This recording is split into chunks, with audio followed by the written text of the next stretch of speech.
Now to the media and academia. Who do they look to for perspectives on the pandemic? Well, in the ideal world, it would be a variety of reputable experts in various fields. But what about this one, foreshadowed in the Sydney Morning Herald today?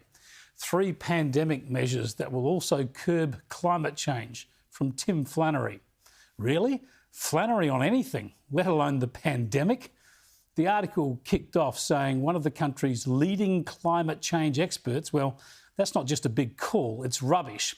Anyway, they said he's urging governments to learn the lessons of the current pandemic and apply them to climate change before it's too late. Always the tipping point, eh?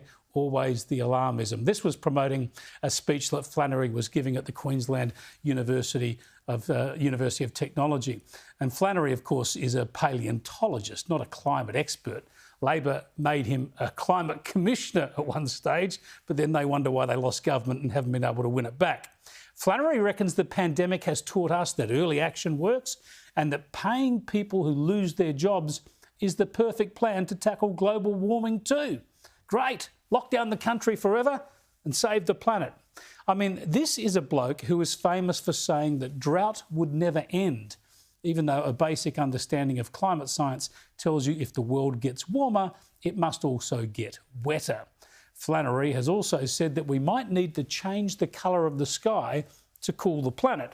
Flannery argued that solar dimming might be needed to change the colour of sky and reduce the heat from the sun. I don't know about solar dimming, but I definitely see some dimming going on there.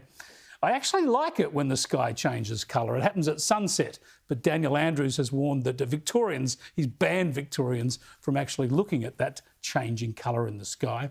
Anyway, Sydney endures a wild week of weather this week, more than 3 inches of rain in a couple of days, gales on the coast and snow in the Blue Mountains.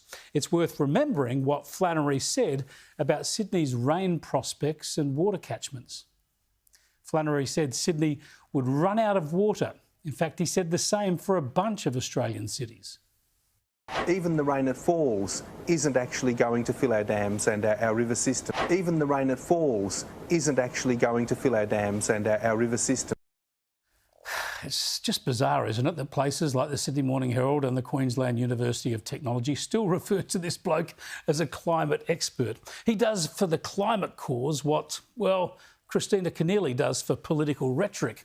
Let's just check in on Flannery's predictions, by the way. And as you could imagine, there's been plenty of inflow into Sydney's dams. The latest figures show there are in total 94.8% full and rising, of course, with the major dam, Warragamba, at just under 97%. Full, in other words. Pity those plans to raise the dam wall have hit roadblocks. I still reckon they should rename Warragamba the Flannery Dam.